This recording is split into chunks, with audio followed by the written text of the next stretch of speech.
Entonces vamos a ver ahí en capítulo 10, en nuestras Biblias, vamos a leer el verso 1. Dice, vi descender del cielo a otro ángel fuerte, envuelto en una nube con el arco iris sobre su cabeza. Dice, y su rostro era como el sol, y sus pies como columnas de fuego. Recordemos que en este capítulo 10, Juan está siendo expuesto a visiones de parte de Dios donde le están revelando el futuro de lo que vendrá. Y en este capítulo 10 a mí me gustaría que estudiáramos lo que significa todo lo que está viendo Juan, pero también que estudiáramos en qué podemos aplicar en nuestra vida diaria esta palabra, ya que la palabra de Dios es viva y es eficaz. Amén. Entonces aquí está viendo Juan un ángel. Es un gran ángel, es fuerte. Incluso muchos han llegado a pensar que es el mismo Jesucristo, pero la verdad es que no podemos confundirnos, ya que Jesucristo no tiene problema en revelarse tal como es en lo que es Apocalipsis, ¿verdad? Entonces estamos viendo a un ángel muy fuerte con una misión específica. Este ángel está representando a Cristo. ¿A qué me refiero con esto? Bueno, dice que es fuerte y la Biblia dice que Jesucristo es el fuerte, es el poderoso. También dice que está envuelto en una nube. Bueno, el Señor hablaba a su pueblo desde una nube en el libro de Éxodo.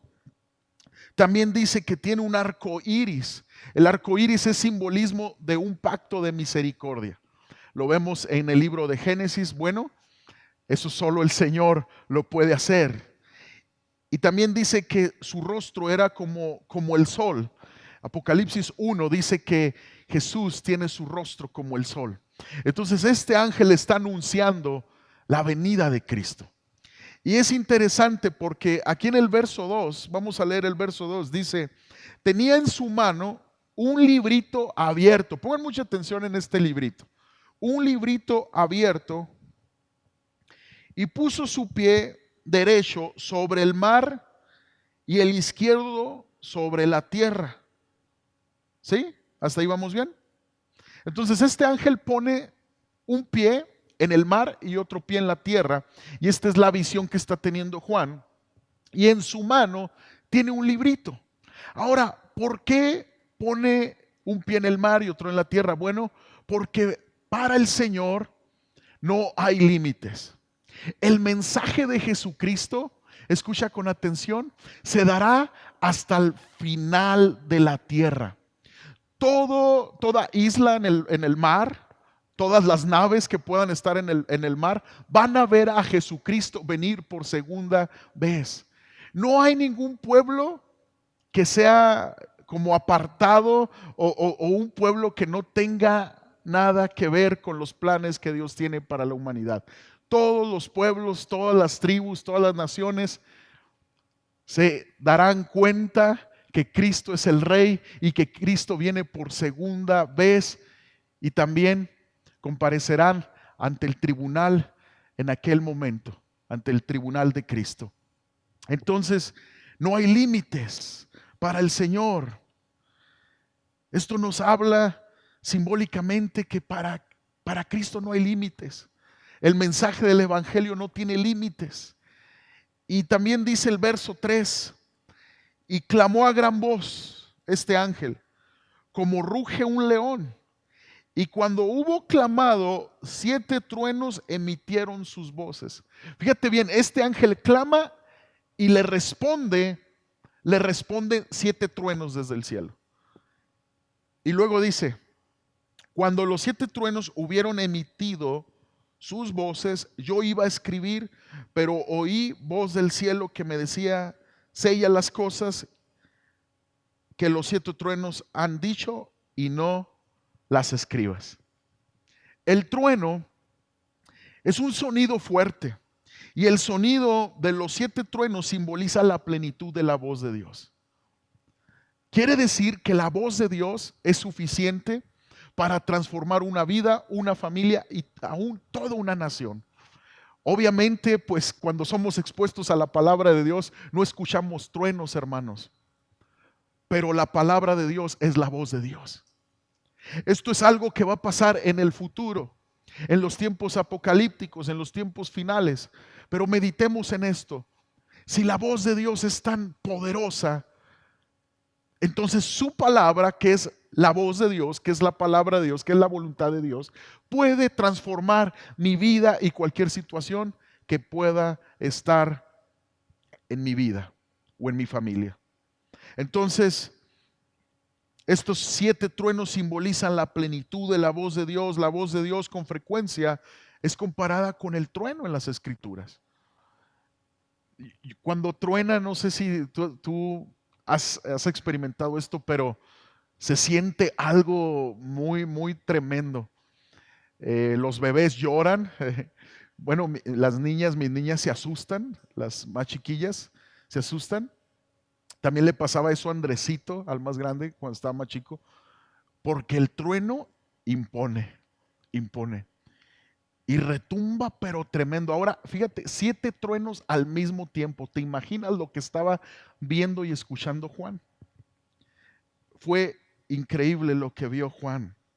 Ahora, indiscutiblemente esta era la voz de Dios, pero era tan fuerte que parecían 7 truenos tronando tan simultáneamente al mismo tiempo, pero lo que le dijo esa voz me llama mucho la atención y quiero que pongamos atención. Le dice a Juan cosas, pero le prohíbe escribirlas a Juan.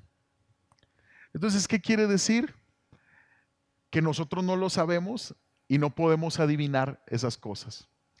Hay ciertas cosas que la Biblia omite, no sé si te has puesto a analizarla, que más vale, amados, no querer adivinar, no querer atinar de lo que Dios pudiera estar diciendo o pudiera estar pensando. Creo yo que es suficiente la Escritura para poder edificar nuestras vidas. De hecho, el Evangelio de Juan dice que si se registrara todos los milagros que Jesús hiciera, no cabrían en los libros del mundo. Entonces Juan tiene mucha revelación de quién es Dios por su estrecha relación con Cristo Jesús. Él era el discípulo amado, recordemos esto.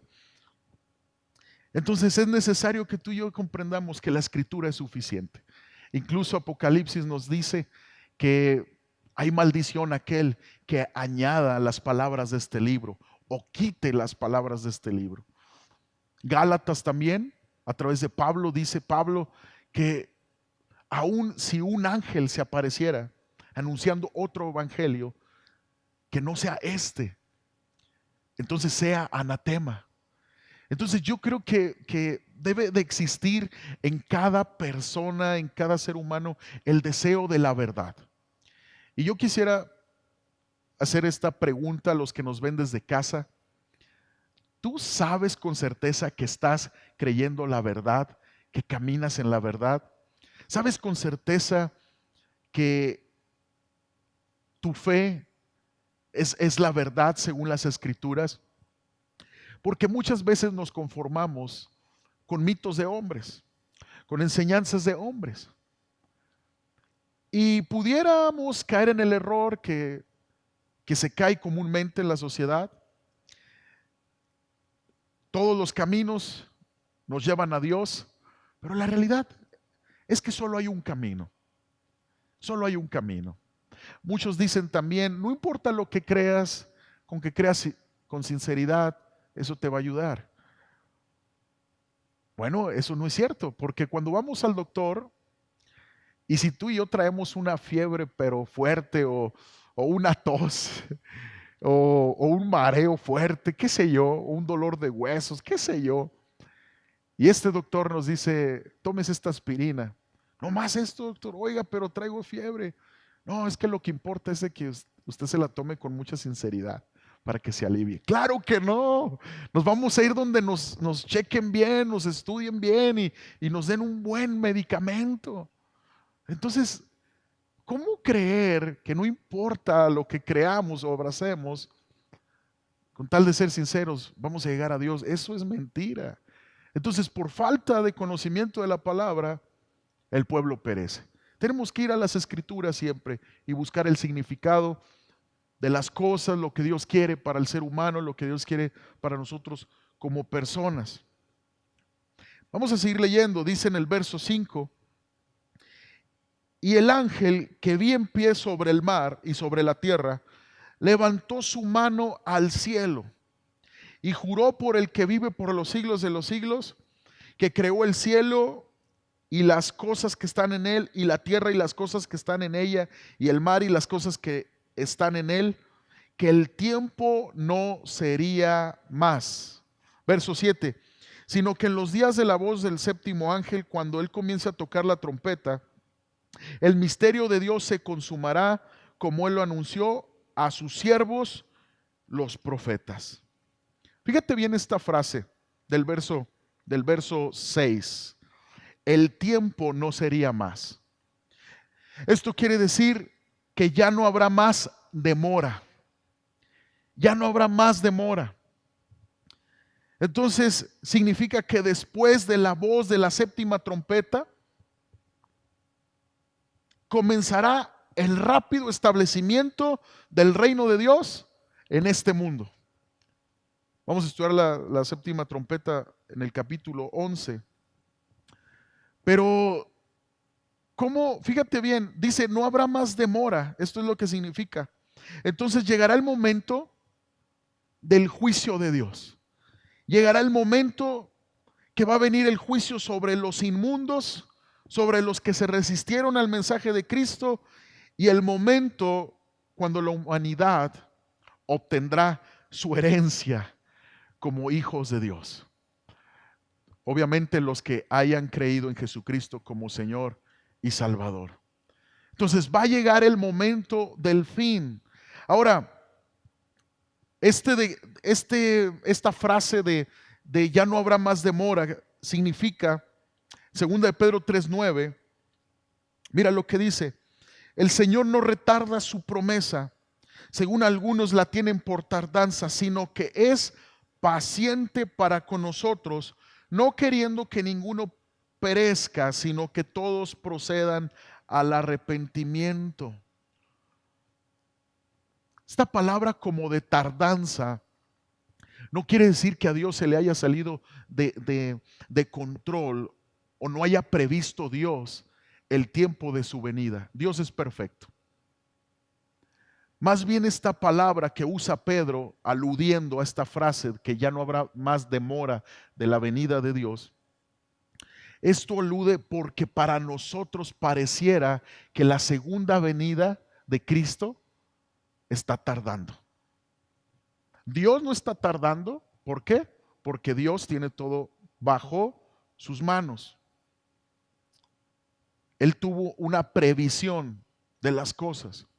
Pero Pedro, aquí en la carta de Pedro, nos dice el motivo por el cual Dios está esperando el momento preciso. ¿Cuál es?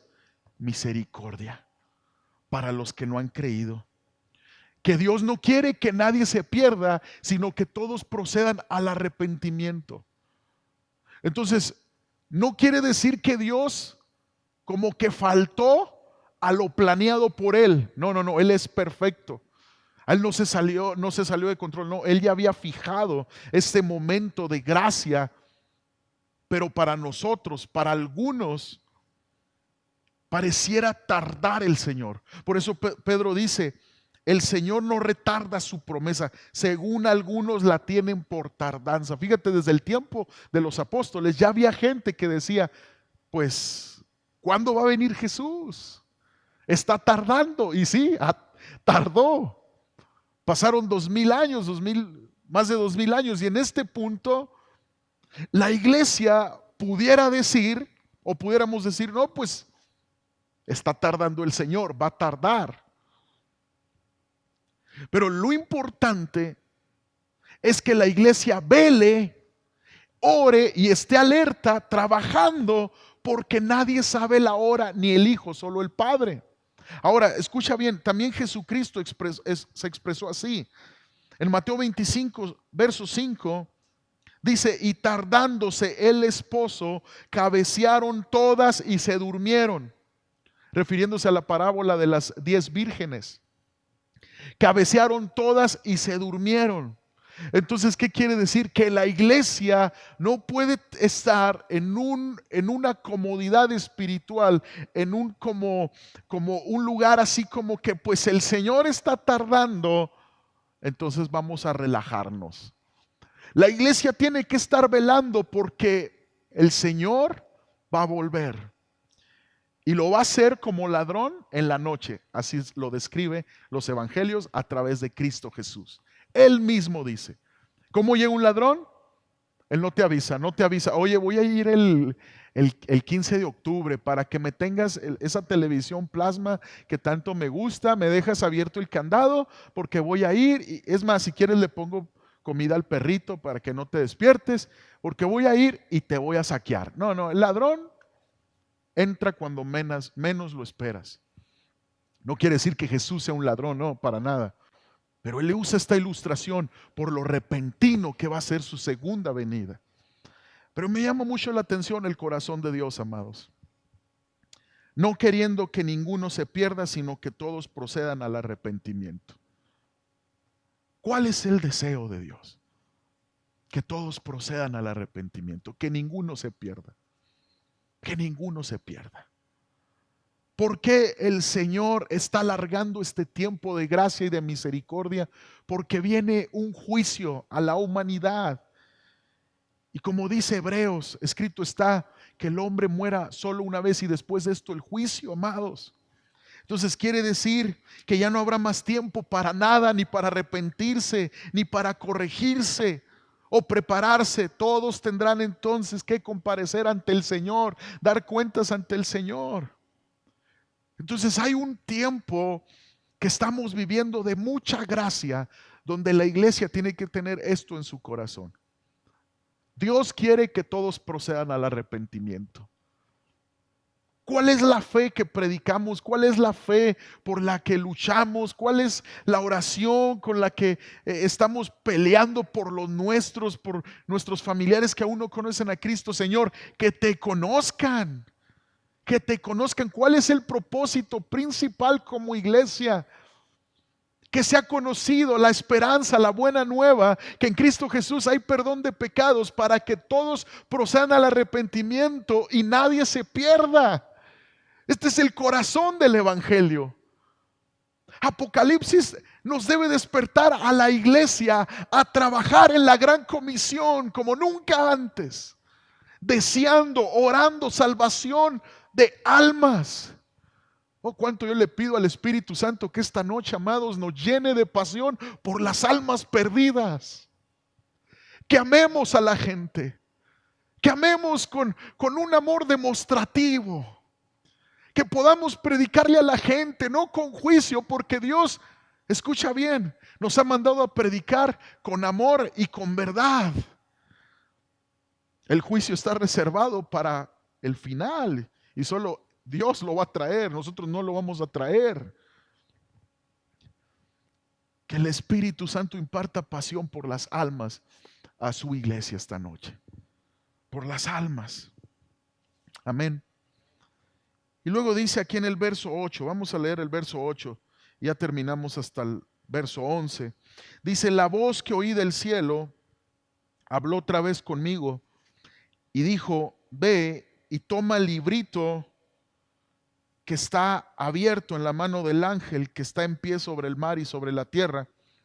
Y fui al ángel diciéndole que me diese el librito. Y él me dijo, toma y cómelo, y te amargará el vientre, pero en tu boca será dulce como la miel. Entonces tomé el librito de la mano del ángel y lo comí. Y era dulce en mi boca como la miel. Pero cuando lo hube comido, amargó mi vientre. Y él me dijo, es necesario que profetices otra vez sobre muchos pueblos, naciones, lenguas y reyes. Fíjate bien lo que el Señor le dice a Juan. Toma ese librito y cómelo. Cómelo, tómalo y cómelo. Ahora, ¿qué es este librito? ¿Qué simboliza este librito? En primer lugar, quiero aclarar que no es el libro de Apocalipsis 5, donde se ve que está el Señor sentado en su trono y tiene otro libro en su mano, porque ese libro está sellado con los 7 sellos. No es este libro. Este librito es simbolismo del Evangelio de Jesucristo. Dice que está abierto. Entonces quiere decir, tal vez por el tamaño del ángel, que era grande, que era enorme, tal vez el libro en su mano se ve muy pequeño, pero la realidad es que este librito contiene la profecía para los pueblos, para las naciones en este tiempo profético, y simboliza el evangelio de nuestro Señor Jesucristo. Ahora, cuando dice cómelo, el mensaje, amados, de Jesús debe de saturar primero nuestra personalidad. El mensaje de Jesús debe primero transformar mi vida, saturar mi personalidad, porque yo voy a ser quien lo proclame. La iglesia es llamada a proclamar el evangelio, pero antes tenemos que digerir la palabra nosotros. Es muy diferente leer la Biblia en mi necesidad, amar la Biblia, atesorarla en mi corazón para que transforme todo mi ser. Es muy diferente. Es muy diferente tener esas cápsulas de fe, ¿verdad? En el refrigerador pegadas o ahí en un rinconcito en tu escritorio, y en tu necesidad sacar una cápsula de fe, ¿verdad? No digo que sea malo, es bueno, pero es muy diferente a comerte la escritura y buscar que la escritura realmente transforme todo tu ser. Cuando una iglesia no evangeliza, amados, con el poder del Espíritu Santo, es porque no ha digerido la escritura. Cuando se pierde la pasión por las almas perdidas, es porque la iglesia dejó la palabra de Dios. Cuando se pierde la pasión de las almas perdidas en mi vida, es porque perdí de vista el mensaje de salvación para todos que me habla el evangelio. Es para todos el evangelio. Tanto para el que está perdido, que se ha quedado sin trabajo por los vicios, que desgraciadamente cayó en la calle, como aquel empresario exitoso que tal vez está teniendo éxito en el mundo de los negocios, pero no tiene a Dios en su corazón. Para todos es el mensaje. Y cuando la iglesia ha perdido esa pasión, es porque ya no digiere la palabra de Dios como antes. Ya no la saborea. Ya no busca en arrepentimiento que esa palabra sea sembrada y que el Espíritu Santo dé fruto. La pasión por el evangelismo viene cuando tenemos una comunión con la palabra de Dios. Dice que es dulce. Dice que es dulce. ¿Sabes por qué es dulce?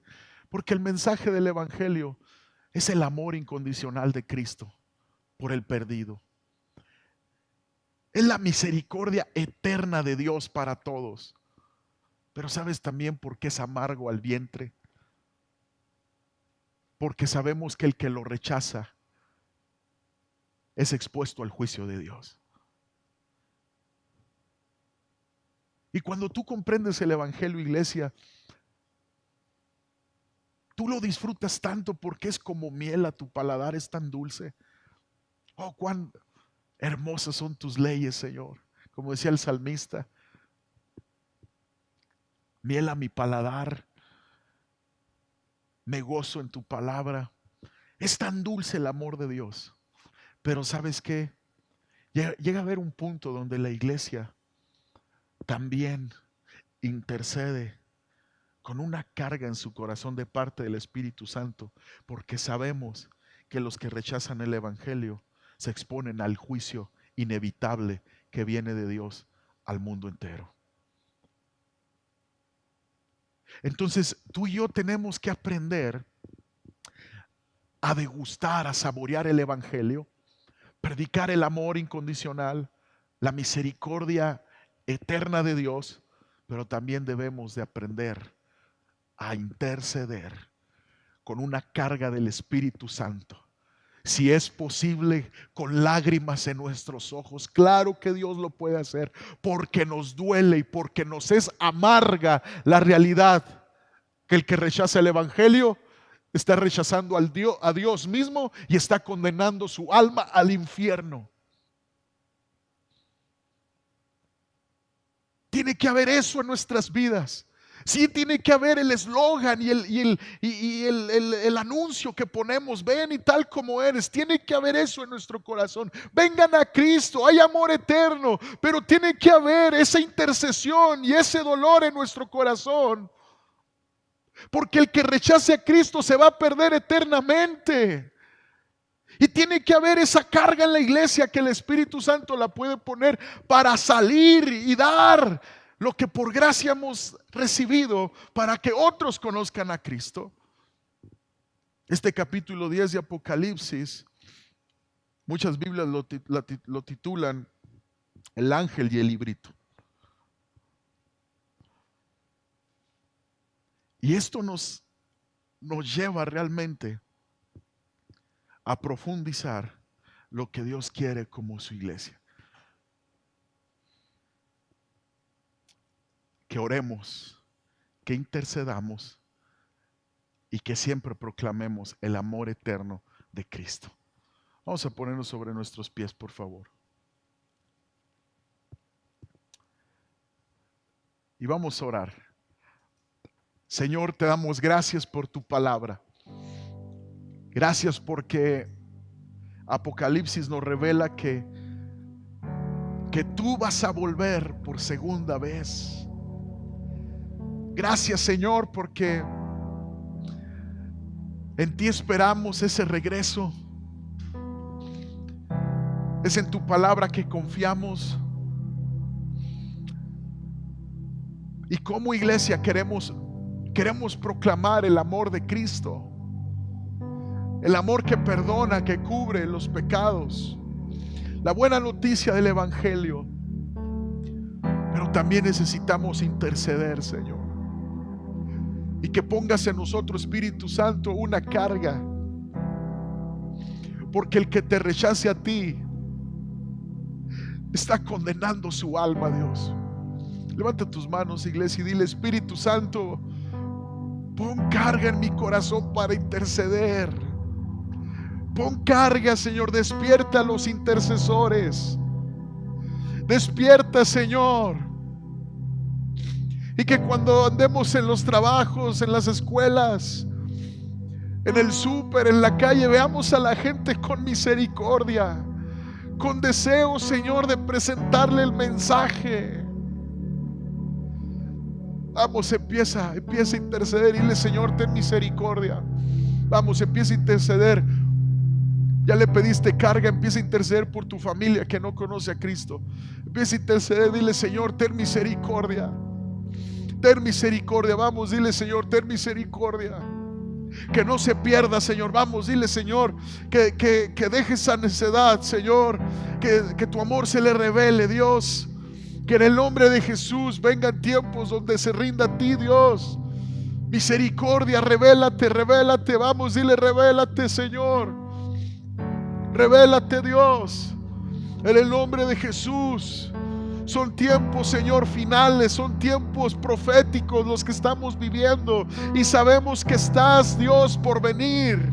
Señor, que en el nombre de Jesús no nos pase de noche este tiempo, sino que velemos y oremos, Señor, en todo momento. En el nombre de Jesús. Danos un amor, Señor, por las almas. Danos un amor por las almas. Danos pasión por las almas, Señor. Te necesitamos, Espíritu Santo. Te necesitamos, Dios.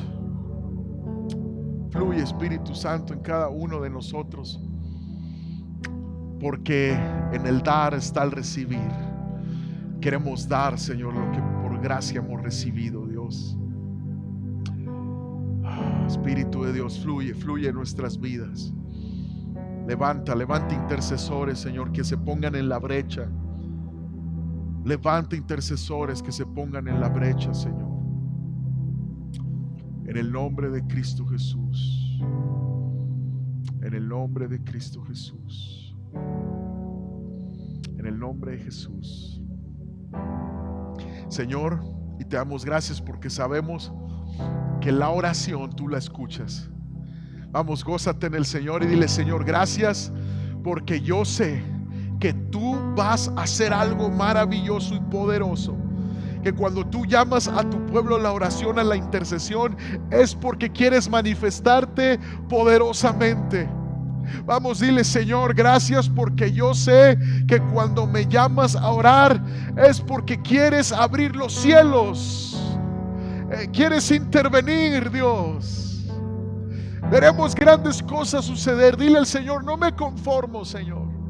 No me conformo a los problemas familiares. No me conformo a que mis seres queridos no te rechacen. No me conformo, no me acostumbro, Señor.